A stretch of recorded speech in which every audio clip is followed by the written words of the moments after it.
Good morning.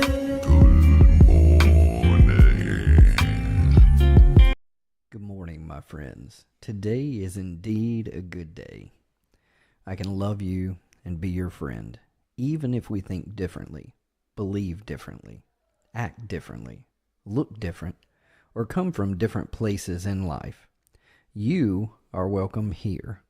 With that in mind, let's get our day started together.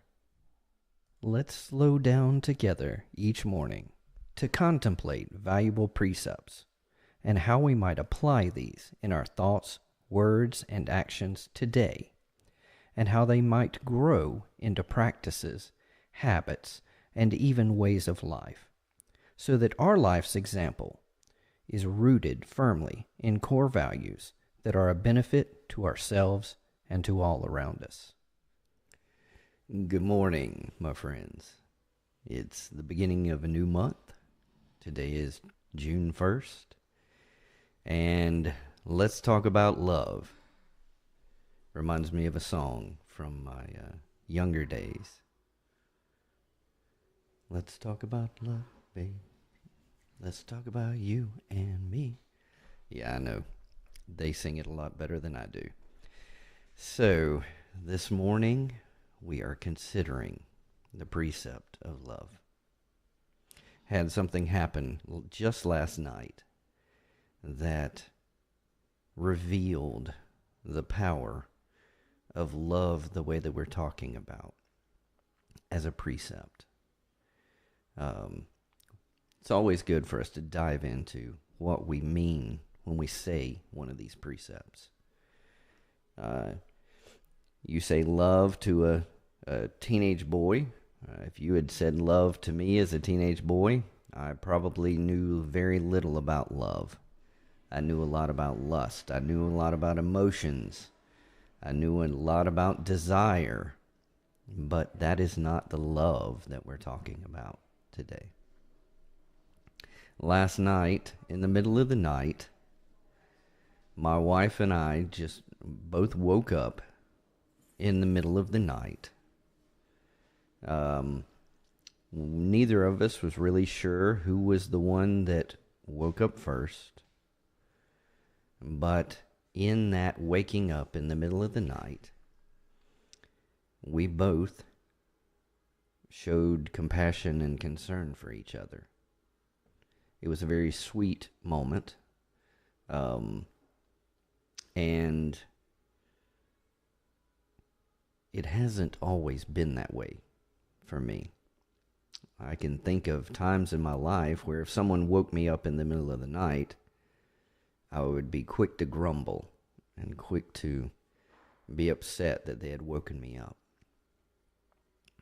But that was not the case. And that is something very valuable in a long-term relationship, is a love that is not just an emotional feeling, that is not just desire, but is an unselfish concern for others. I literally saw this played out in the middle of the night last night without any consideration for what today's precept was. So this morning when we woke up, I told my wife how awesome that was, how that played out, and how I think the difference in a mature love, the difference in a real love, that type of love that is not just focused on our own wants or needs. You see, the lust and the desire is looking at other people as the object of our own fulfillment, right? That's the difference.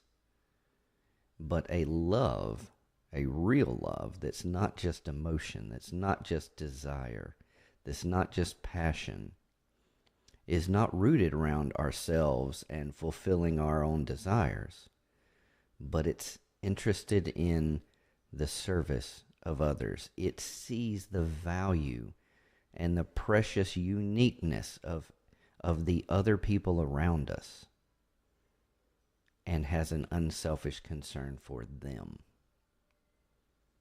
It's a different direction. Love, true love, the type of love I'm talking about, is patient and kind with each other. When someone does or says something, we might think the best instead of thinking the worst. Now, love doesn't just have to be about us and our spouse or us and our partner. Love is about everyone that we interact with every day. We can have an unselfish concern for them. We can see their unique and precious value of each and every person that we interact with every day. That kind of love doesn't look at others and envy after what they have, or isn't boastful about what we have. It doesn't create those types of comparisons and contrasts that war with each other.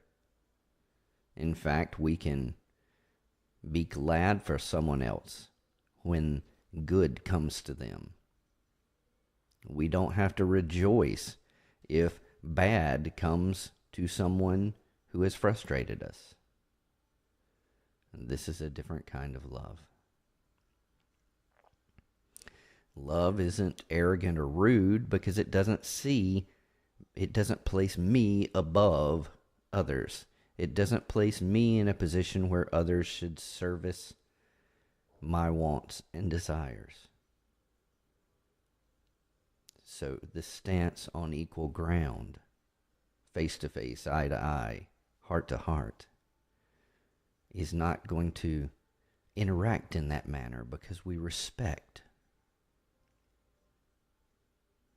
Love doesn't insist on our own way. Love can appreciate that there are different perspectives and skills and abilities and talents, and that someone may have a different perspective, may have a different way, may have a different approach, and we can appreciate that. Instead of seeing different perspectives as a conflict, it's an opportunity to find what is best for all. Love is not irritable or resentful. Imagine when we're resentful, when we are irritated by someone else, when we let that happen, the issue is not between us. The issue is not even with them. The issue is in our own mind and in our own heart. We need to just lay it down. If we're irritated, decide to forgive. If we're resentful, definitely decide to forgive. We don't want those chains holding us captive because it's doing nothing to the person who frustrated or hurt us or irritated us. Find a productive way. Find a loving way to deal with it. Love doesn't rejoice in wrongdoing or revenge. Many times people will say they want justice when they really want revenge. What's even better is a forgiveness, because we all make mistakes.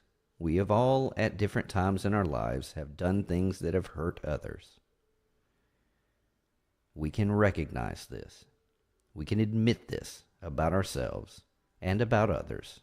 We can give people the benefit of the doubt and seek reconciliation. This is love. It's reconciling and building relationships, even with the strangers, even with the people we work with, even with the people in our household, even with the people that have frustrated us, even with those who might consider themselves our enemies. Love is an opportunity. Love rejoices in truth, transparency, and honesty. Love need not hide things under the carpet Love, the mature love, sees the other person with all of their strengths, all of their weaknesses, all of their faults, all of their hang-ups, and says, that is still a beautiful, valuable person to me. Even with my wife, we share with each other our faults. Some of my favorite things about my wife are things that she would call her crazy. I love her crazy. It's one of the things that makes her her, and it's precious to me. Love forgives when wronged. We all wrong. We all should forgive. If we haven't, if we're hanging on to something in resentment, let it go. It truly is that easy of a decision. I'm not saying it's that easy to get over it. It does take time to work through the pain and the grief. But we can decide to forgive. Forgiving and loving is a decision that we choose to walk in. I'm not saying that you're going to forgive and it's forgotten and it's over and you've dealt with the situation fully in that moment. That's not how it happens when there's real pain.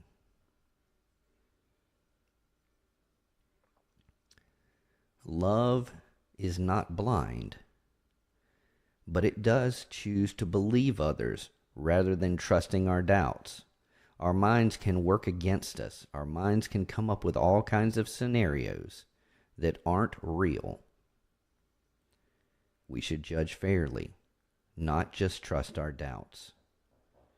If we trust all of our doubts, we'll live in a world of fear. If we choose to believe until we are proven otherwise, this is why I say love is not blind. If someone proves themselves untrustworthy, that doesn't mean that we need to continue believing everything they say. But unfounded doubts should not lead fear in our relationships. Love hopes for the best in others. I would say love even strives to support and bring out the best in others. Love sees the opportunity in each and every person. And love endures challenges together. When we love those around us, when we see that we're in this same boat together, I guarantee you if there was something coming that was a calamity for the world, we would all realize we are in this boat together. The color of skin, the choice of religion, the political parties, none of that would matter when everything is on the line, because none of that really matters. Let's endure the challenges together. Let's choose love. Imagine a world where love reigns supreme, and that people, when they smelled the opposite of love, they would turn away from it. If this was true, our news stations would not spew vitriol and anger and hatred on both sides of the aisle, because people would not stand for it. It would be putrid, and people would recognize it, and they would turn away, and things would be a lot better. This is why we should choose love. Recognize love. Recognize those enemies of love, those things that are the opposite of what we've talked about. I'm preaching to myself in this. I do not always get love right. But man, as I grow older, I'm truly seeing the value in this kind of love and how foolish the alternatives are. The the fake imitations that fall so short from this type of love. Well, my friends, I seek to love you as my friends more and more each day. These precepts that I remind myself of are there to help me learn to love you more every day. I hope you have a wonderful day and week and month and year and life. And I truly believe that if we value these treasures, if we step one step closer each day, each moment we're given, that in the end, we could see a changed life, a changed world, an impact that makes a difference, that leaves something better for our children and our children's children. I'm not so naive to think that man's nature will not pull against this. These things are not completely natural to us. It takes a focus. It takes a decision. But I think you can agree, love is best. I love you. Have a wonderful day. If you want to talk about anything, reach out. Hope to see you again soon.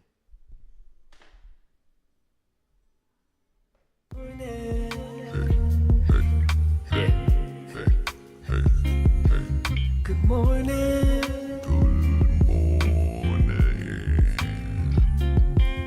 Good morning. Yeah, yeah. Good morning.